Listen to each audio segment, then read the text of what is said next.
نحمده ونصلي على رسوله الکریم. عزتمند مسلمانانو، نن به لږه فحاشۍ باندې خبره وکړو چې زموږ په پاکستان کې څونه فحاشي او عریاني په تیزۍ سره روانه ده او د یهودیانو او د نصوارو سازش روان دی. عزتمند مسلمانانو، حضرت سعد بن ابي وقاص رضی الله تعالی عنه د یو صحابي تیر شوی دی.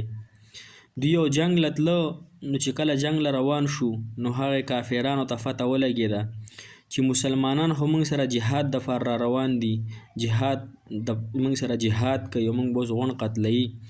نو هغوی خپل پادري راغوښته او پادري سره یې مشوره وکړه چې موږ څه چل وکړو، د مسلمانانو ته به شکست څنګه ورکړو. هغه پادري راغوښتو، هغه ته چې موږ مسلمانانو ته څنګه شکست ورکړو او دوی به څنګه ناکامه کړو. هغه پادري ورته وویل که چېرې تاسو دوی له شکست ورکول غواړئ نو تاسو خپلې جینکۍ نوجوانانې راولئ او دوی ته د استقبال دپاره ودروئ او د دوی په لښکر کې ورننه باسئ. نو دوی به هغوی ته متوجه شي او که دا دې جینکو نه څوک مطالبه کوي د څه خبرې په دې قافله کې نو هغه دې ورته انکار نه کوي. خو چې کله سعد بن ابي وقاص رضی الله تعالی عنه ته فتح ولګېده چې دا شان معامله ده، نو هغه خطاب وکړو خپلو ملګرو ته، خپلو صحابو ته یې عرض وکړو، ورته ویې چې ګوره تاسو خپل نظرونه ښکته ساتئ. نو هغوی بیا خپل نظرونه ښکته ساتل او جهاد یې وګټو. بیا چې چا تپوس وکړو د صحابو نه چې هلته خو غټې غټې بنګلې راتلې په لاره، تاسو هغه بنګلې لیدلې وې؟ نو صحابو ته څه فرمایي چې نه، موږ ته خپل جرنیل او خپل مشر راته وفرمیل چې ګوره تاسو به نظرونه ښکته ساتئ. نو هغې نه پس موږ خپل نظرونه ښکته ساتلي او موږ بنګلې هېڅ نه دي لیدلي. او هغه جینکۍ ورته الله جل شانه بیا په دغه کې ورکړې، په غلامان وینځې کړې ول او مال غنیمت کې ورته ورکړې. نن زموږ مسلمانان د پاکستان نوجوانان په 60% باندې مشتمل دی، یعنی 60% نوجوانان دي په پاکستان کې. نو هغې وخت نه دا یهودیان نصوارا زموږ سره بغض او کینه زموږ دشمنان دي.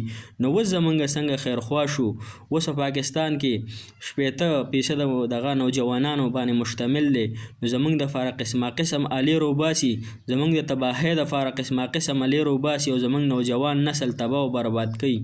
او دا ښکاره خبره ده چې د چا نوجوان تباه شي نو بس عمل خو لاړه، بیا تباه او برباد شو.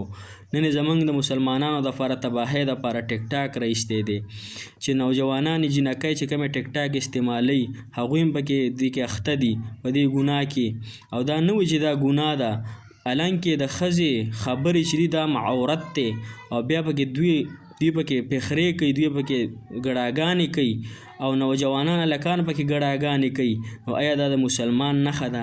کله چې ته مړ شي دا ټیک ټاک والا چې کله ټیک ټاک چې څوک استعمالي او مثال په طور دی مړ شي او دا ټیک ټاک دی په فیسبوک باندې د چلیږي، په یوټیوب باندې د چلیږي او دی په قبر کې پروتي او د اوسه ګډاګانې کړي او د اوسه خوله خوځولي، نو دا به څونه د ګناه سبب وي، دا به خامخا د عذاب سبب وي.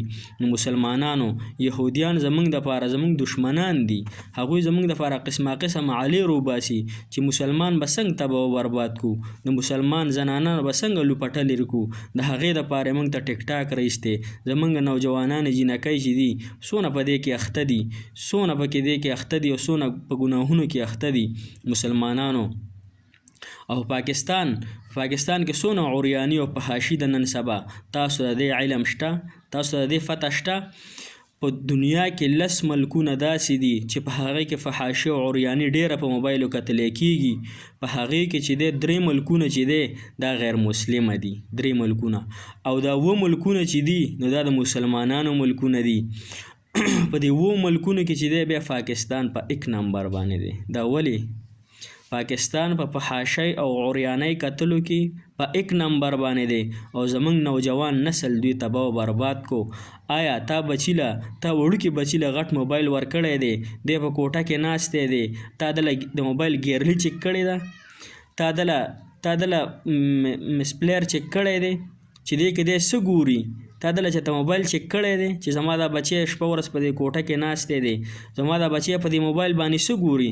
مونږ خپل بچي په خپله تباه او برباد کړه. غټې غټې موبایل یې موله ورکړي، تپوس ترې نه کوو چې بچی ته په دې موبایل څه کې؟ دا موبایل خو ښه م استعمالیږي او بد هم استعمالیږي. نو زمونږ ډېر نوجوانان چې دي په ټیک ټاک کې اخته دي، مسلمانان د ټیک ټاک نه واوړئ.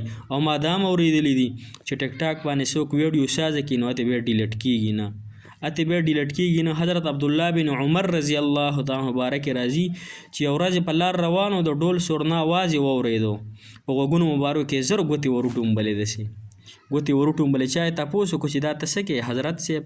او ورته څه فرمایي چې که ما نبي علیه صلات وسلام داسې نه وی لیدلی نو ما به دا نه وی کړی. نو زمونږ صحابه څونه دغه به یې کوو د ډول سورنا نه، او زمونږ نوجوانان اوس په دې کې اخته دي چې خولې ورسه کله خوځوي، خبرې به نور څوک دی به ورسه خوله خوځي او نخرې پیخرې ورسه سازي کړي دي. د الله بندګانو دې شیونو نه واوړئ، دا زمونږ دپاره ښه څیز نه دی، دا د مسلمان نښه نه ده. او هغه جینکو ته ویم، هغې زنانو ته پیغلو ته ویم، مسلمانانو ته چې حضرت فاطمه رضی الله تعالی عنها د نبي علیه صلات وسلام لور ده. نبي علیه صلات وسلام ته یو پیرو فرمایل ای فاطمه راشه، هغه د سپوږمۍ راختلې ده، میاشت راختلې، هغه وینه. هغې ورته یا رسول الله چې یا رسول الله دې ته زه نه ګورم، دې ته پردو سړو هم کتلي، حالانکې دا کتلو ته جایز دي. بیا چې کله وفات کېږي څه فرمایي، څه عرض کوي چې ګوره زما جنازه به د شپې وباسئ چې د پردي سړي نظر په ما باندې ونه لګي، زما د جنازې په کټ باندې د پردي سړي نظر ونه لګي.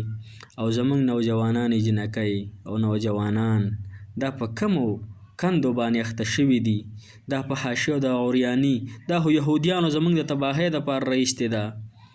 ولې مرګ نشته دی؟ تاسو نه مرګ هیر دی. کل نفس ذائقة الموت.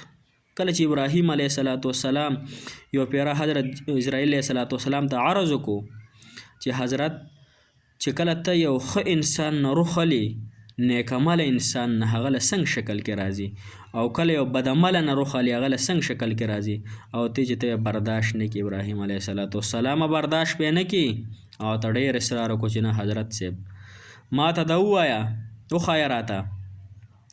او ته حضرت اسرائیل علیه صلات وسلام ورته وفرمیل چې خوا مخ که، چې خوا یې مخ کړی چې دی خو اوس دی خوا را مخ که. چې کله دی خوا مخ کړی نو یو ښکلی انسان مزیدار ولاړ دی. چې کله دی ابراهیم علیه السلام ورته کتلي دي نو ابراهیم علیه صلات وسلام بېهوشه شوی دی، بېهوش شوی دی، را پرېوتی دی. بیا لږ وخت پس هوش کې راغلی، بیا ورته چې کله بدعمله انسان ګناهګار انسان له راځي څنګه شکل کې راځي، نو هغه ته خوا مخ که، چې خوا مخ کړی اوس بیا دی خوا مخ که، چې بیا دی خوا مخ کړی نو یو تک تور شکل، هیبتناک، ډېر خطرناک شکل کې ابراهیم علیه صلات وسلام بیا بېهوشه شوی.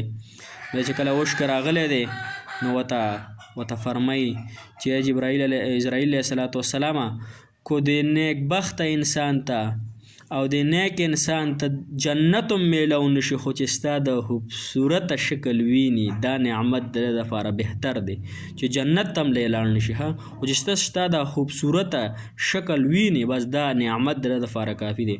او کوم چې بدعمله انسان دی، ګناهګار انسان دی، کو دا بد شکل دی ویني، کو دی جهنم ته هم لاړ نشي، خو دا شکل چې ستا ویني دا سزا د دپاره کافي ده. نو مسلمانانو نن نه توبه وکئ، مرګ را روان دی، امیدونه هم دونه غټ غټ دي او مرګ نه دی، دې سټ د رګ نه نږدې دی راته، او په هر حال کې مرګ را روان دی، دا ډېره خطرناکي مرګ نه دی، دا روح چې د انسان نه وځي ډېر په سخته وځي. الله دې موږ ټولو باندې رحم وکړي. خو مسلمانان دې ټیک ټاک نه نور واوړئ، دا فحاشي او عریاني نوره پرېږدئ، الله طرف ته متوجه شئ. نن په موږ باندې څونه عذابونه را روان دي، یهودیان زموږ دپاره څونه سازشونه کوي، هغوی زموږ جیب ته موبایل عریانۍ فحاشۍ را ورسولې، آیا موږ هغوی ته کلمه رسولې؟ آیا موږ هغوی ته دعوت رسولی دی؟ موږ نه خو به الله جل شانه تفوس کوي.